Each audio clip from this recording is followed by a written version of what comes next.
Today we have the unanswered opener problem. Find the equation of the plane containing some points. But today the big subject is the cross product. Recall that we had two kinds of vector multiplication where we have a vector times a vector. The dot product, we saw the uses of the dot product to see how much of one vector is going in the direction of the other vector. What's the component of one vector parallel to the other vector? Cross product is a vector product as well. We take a vector, cross a vector, and we get a vector. That's the cool thing about the cross product.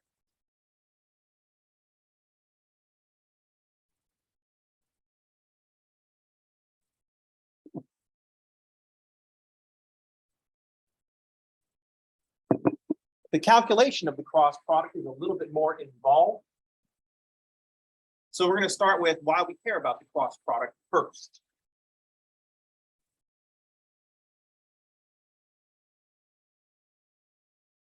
The cross product of two vectors is a vector that is perpendicular to both vectors. That is a big deal. Some of you, it's starting to come into focus why I opened up with a problem about a plane.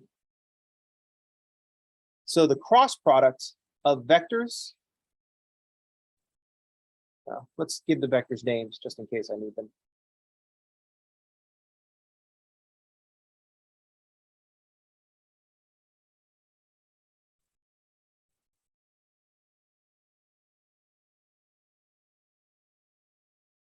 Let's say V and U are vectors in R3.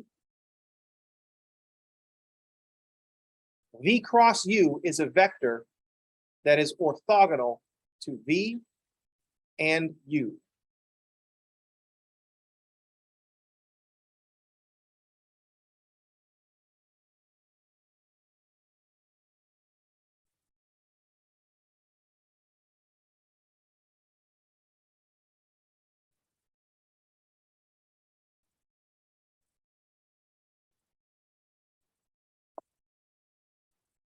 So V cross U is a vector that is orthogonal to both V and U.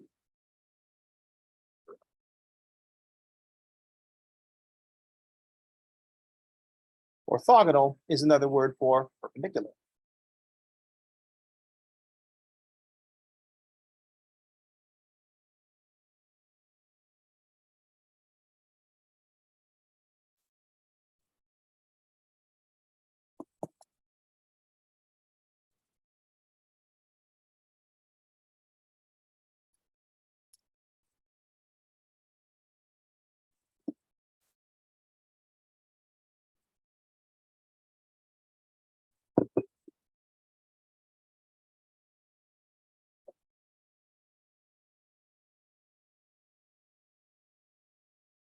This raises the question, if I have two vectors, there's more than one vector that is orthogonal to both.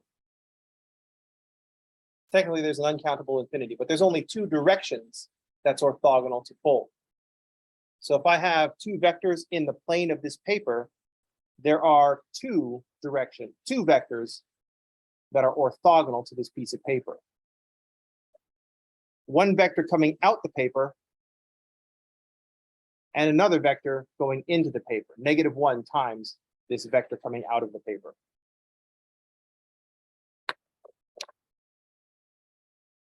So this raises the question, but there are two going up and going down.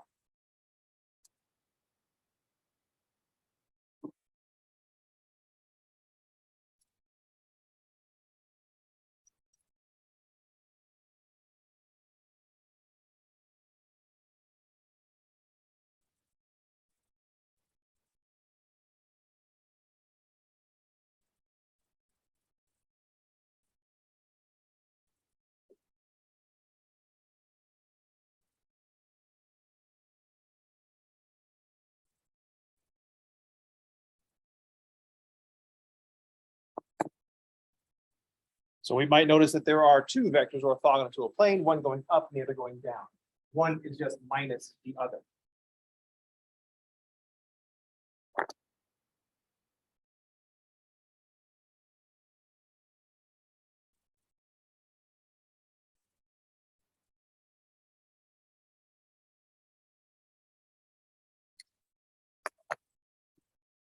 So which one are we talking about? That's the important thing.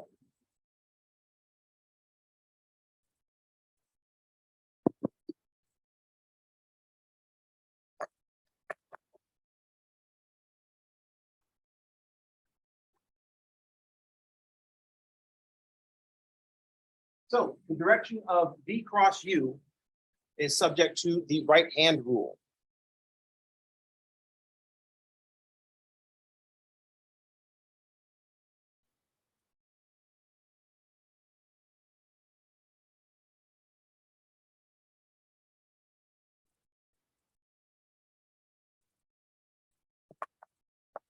So the right-hand rule for V cross U. With your right hand, you point your finger in the direction of V, or actually point your fingers in the direction of V and curl them towards U. And your thumb will point in the direction of V cross U.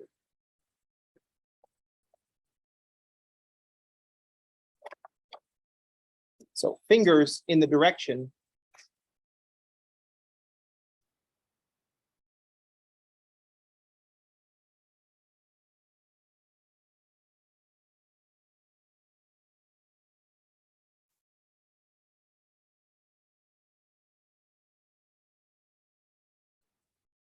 start with your fingers in the direction of V, curl them towards U the short way. You can curl them both ways. Go the short way, less than 180 degrees.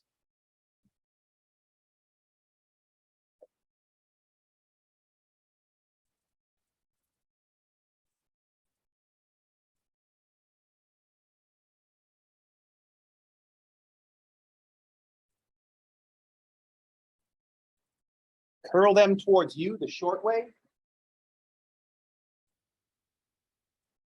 Your thumb will point in the direction of V cross U.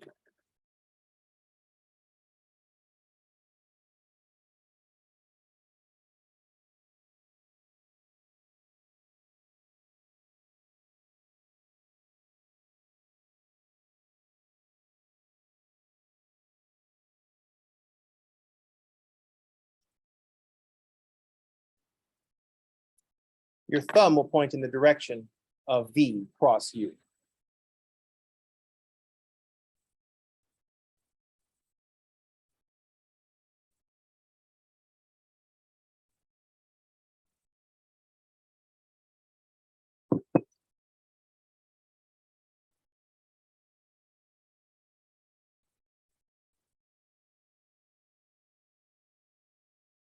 So here's an important thing that we note about this cross product. It is definitely a multiplication. I know we haven't defined precisely what multiplication is, but it does follow the rules of multiplication as opposed to addition. But we also, at this point in your career, probably haven't described precisely what addition is. I take a moment right now and define addition. Yeah, see, it's just something that we all just accept. So what we notice about this particular multiplication is that this multiplication is not commutative. V cross U is going to be different than U cross V. So one of the things that we want to note because of this right-hand rule business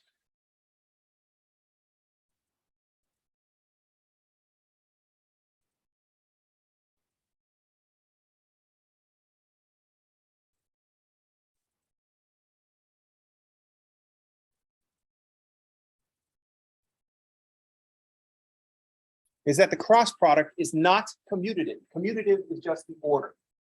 A plus B is equal to B plus A. Addition is commutative.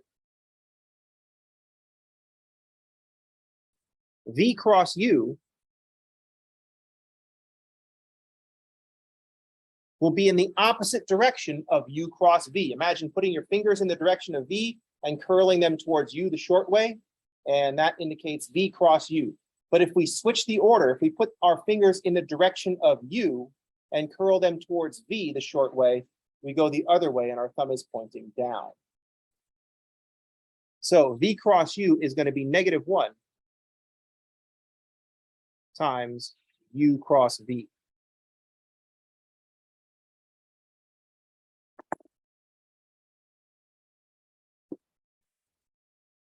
Important to note, they're only going to be different by this direction, positive or negative.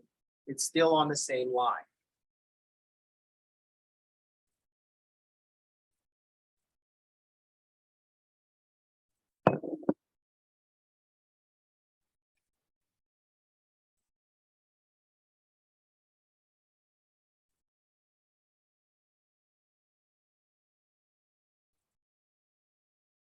How's everybody okay? Okay. It's tricky for any of you left-handers because your natural inclination is to like do things with this hand. So you're just naturally inclined to do this. So just make sure it's the right hand rule. It doesn't seem fair, but we had to pick a direction, and majority what? We, like I was there. But anyway, we had to pick a direction, so that's what won.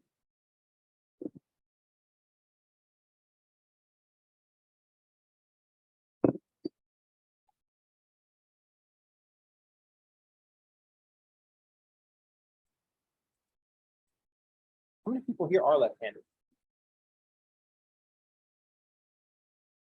Does anybody here both? Anybody do both? At one point, I could do both hands. Oh, awesome. Is that both or left-handed? Nice. At one point, I could do both. And I could also, but right-handed, I could go sideways and upside down pretty well. This is because I worked as a tutor. So since I'm right-handed, if you're right-handed and a tutor, then you want to make sure that your student is sitting on the left because they're supposed to be copying off of you. And so you can write, and then they could see what you're writing. But sometimes then I started tutoring students and space became limited. So sometimes a student would sit on my right, in which case they couldn't see what I was writing when I was writing it. So I started learning how to switch hands. And sometimes if you have more than one student, like if I have 2 students, it's kind of convenient for sit a student here and then across from you. But if a student's sitting across from you, you might have to write upside down. So you should learn to write upside down. Ideally, you could write upside down with both hands, but I couldn't get the hang of it with my left. It's very strange.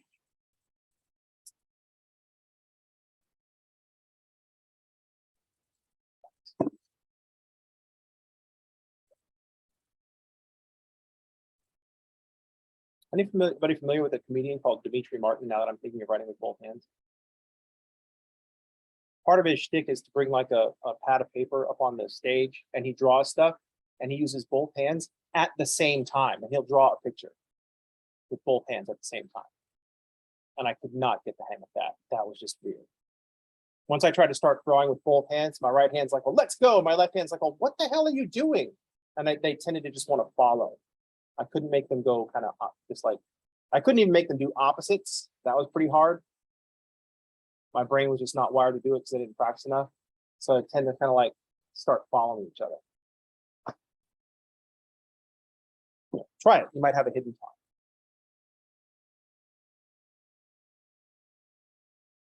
So this is, we can see, thinking about why we were thinking about planes in the beginning. We could think about a plane in, we're specifically restricting ourselves to R3 because that's where we're going to be living for a while. But if we think about a plane in R3, we know that a plane is made up of 2 vectors. Any 2 vectors will describe a plane. So we can describe a plane with 2 vectors.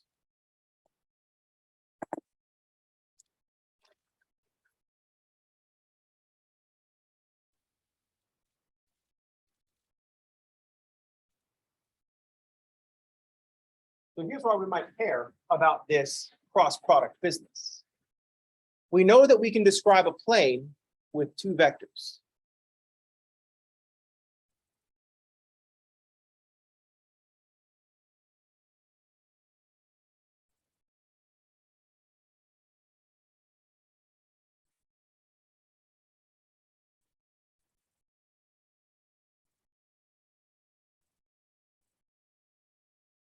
We know that any two non-collinear vectors describe a plane.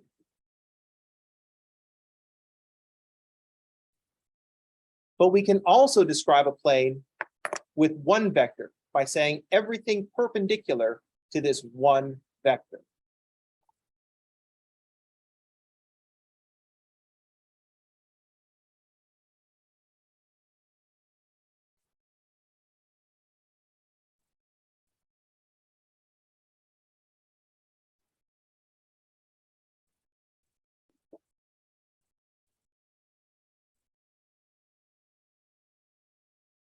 We don't need two vectors to describe a plane. We can use one vector to describe a plane by saying everything perpendicular to that vector.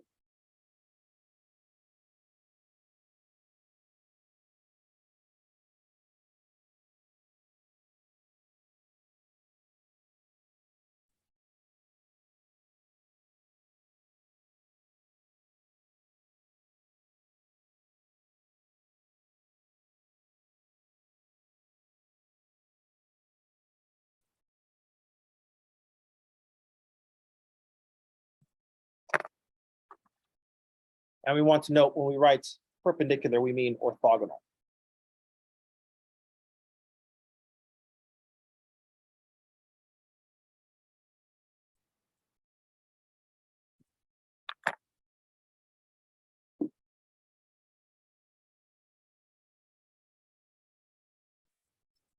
So I could say the plane is everything made up of these two vectors. We could say the span of the two vectors. For those of you with your linear algebra knowledge, like, oh yeah, span of vectors. That's just every possible linear combination of the two vectors. That will make a plane. But we could also describe everything in that plane by saying, here's a normal vector. Here's a vector that's perpendicular to everything that we want to describe. So everything perpendicular to the normal vector.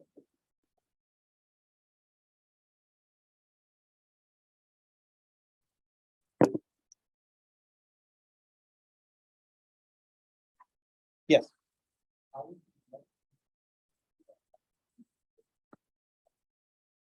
So if we've got a vector, imagine the vector is a pencil, and we're just going to take that pencil and stab it perpendicular through a piece of paper, and then so that paper is going to be so.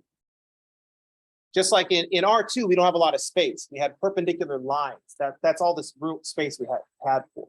That's all the dimensions that we had is 2. So we could draw one-dimensional things and have them be perpendicular. But in 3-dimensional space, I can have a 2-dimensional thing perpendicular to a 1-dimensional thing. And so that's what we're doing. Stab a pencil through paper.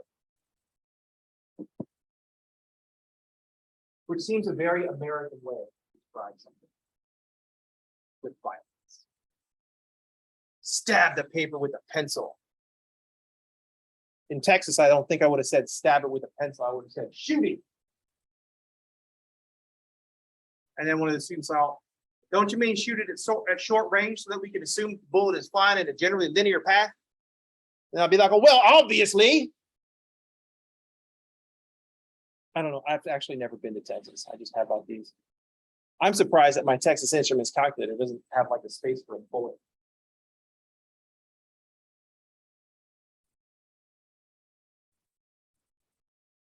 Forget TI-84, it's a TI-45.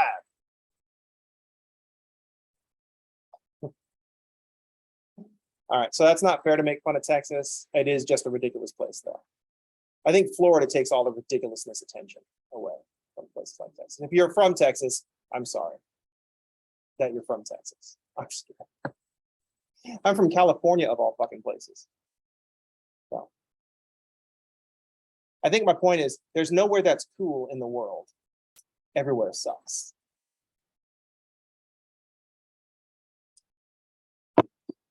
I've also never been to Florida, but yet I hack on Florida all the time. I don't think I'm ever going to go to Florida because I've heard it's humid there, and that is the worst.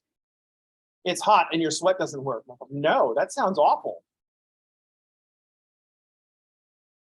And it does suck. We have firsthand experience from Florida. It's like, oh no, don't do that.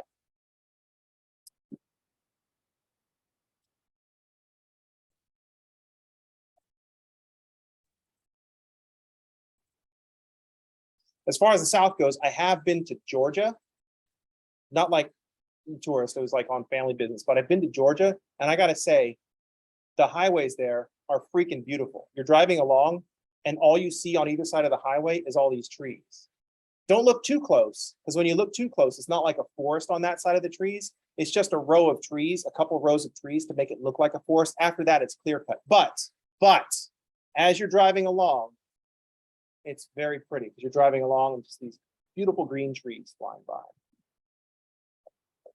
I guess you're flying by too.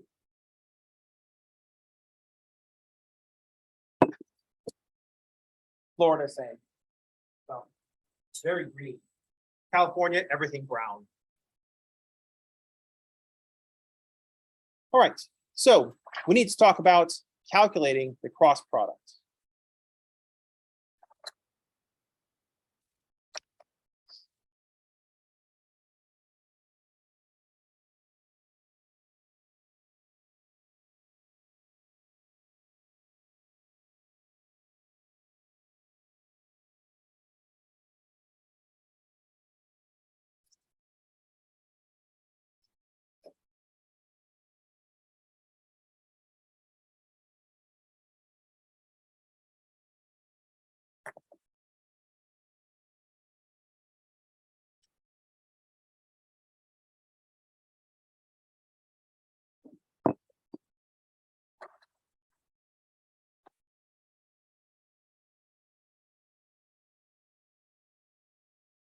You can find formulas for the cross products, and they're generated using a third order determinant. Did you say third order? Determinant of order 3, that's the third order determinant. 3 by 3 determinants. So we got to talk about 2 by 2 determinants, so we can talk about 3 by 3 determinants, so we can calculate cross products. The problem is, if you're familiar with 3 by 3 determinants, there's this alternating sign. It's a plus minus plus pattern, depending on where you start. And most formulas for the cross product multiply by -1 and change the signs. And this really mucks things up. It makes it harder to remember, which is why I kind of have to calculate it every single time. I guess this is my failing, and I'm passing that on to you. So here's a 2 by 2 determinant.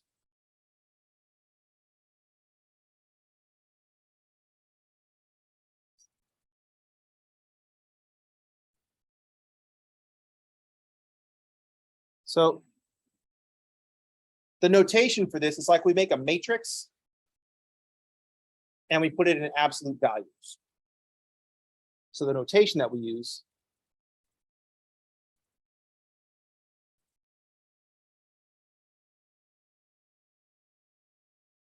is like the absolute value of a matrix. Don't be like all absolute value of matrix around like professors when you're a student. It's fine in here because I'm using that language so you can model that, but like there are other professors around, don't be like, oh, absolute value of a matrix. Some professors be like sending me emails like, well, what are you talking about? Absolute value of a matrix. And then my response is always like, well, shut up, you know what I'm talking about.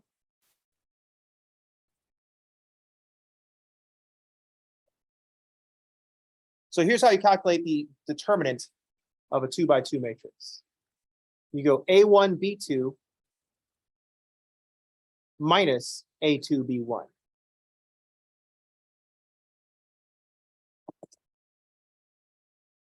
A1, B2 minus A2, B1.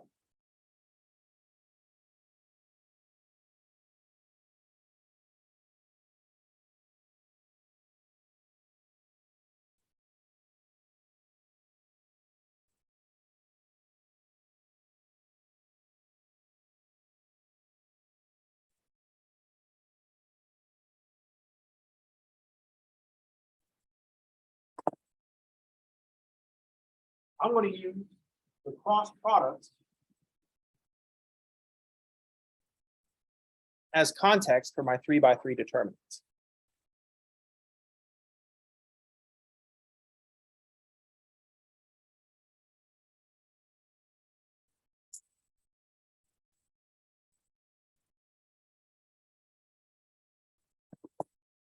Mainly because that's what we want to use it for right now. So let's say A let's let A be A1, A2, A3, and let's have B equal B1, B2, B3.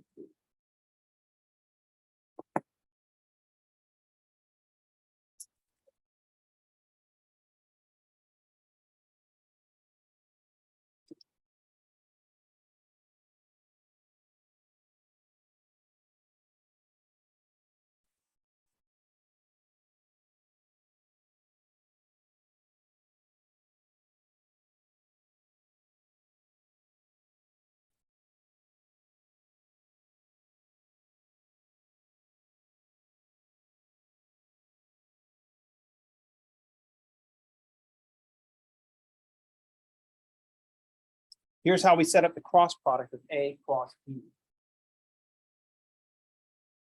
We put the two vectors in the second and third row, and we make the top row I, J, and K.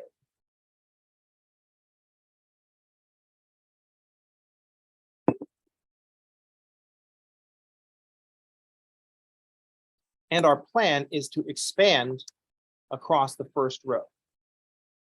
We're going to do cofactor expansion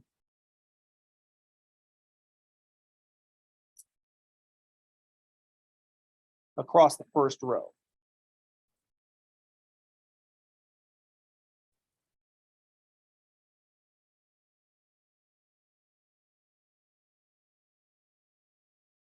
We're going to do cofactor expansion.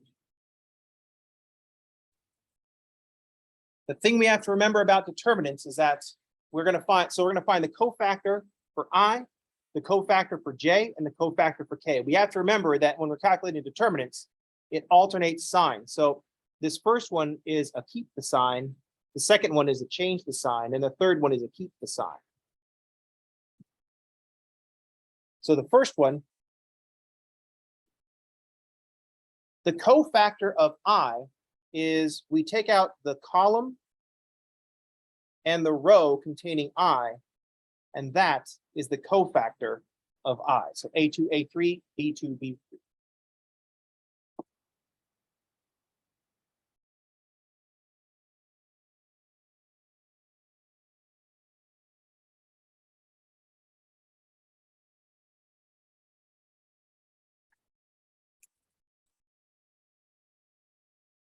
We change signs, we alternate. Now I want to write the cofactor of J. The cofactor of J, we take out the row and the column containing J. There we go.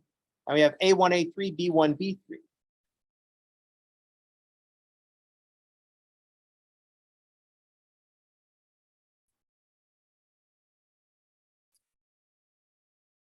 Alternate sign again. And then we'll have the cofactor of K for our third term. Take out the row and column, and our cofactor is A1, A2, B1, B2.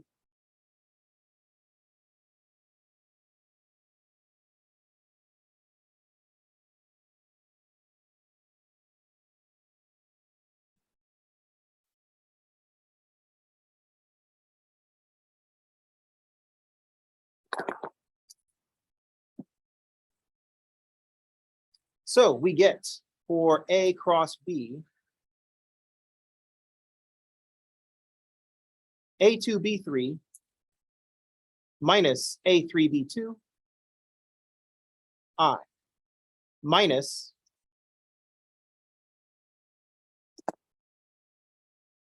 A1, B3 minus A3, B1, J, plus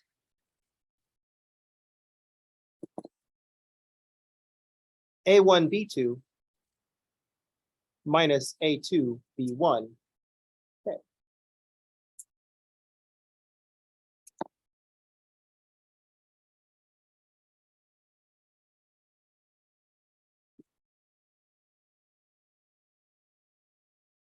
This seems like a mess to remember, but there are a lot of patterns going on. Think of I as being a subscript 1, think of J as being subscript 2, and K as being subscript 3. Notice that the cofactor doesn't have what the vector is. I is a 1, A2, A3, B2, B3. J is a 2, 1, 3, 3, 1. K is a 3, 1, 2, 2, 1.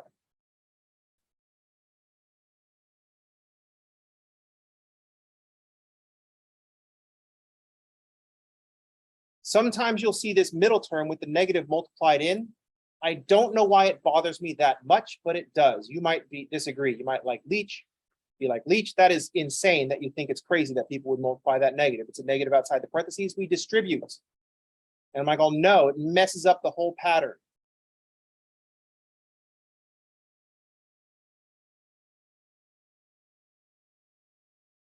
All right. So this is the cross product. How to calculate it? We need to practice that. We know what the cross product is for. I want to find a vector perpendicular to two vectors, find their cross product, and that will be perpendicular.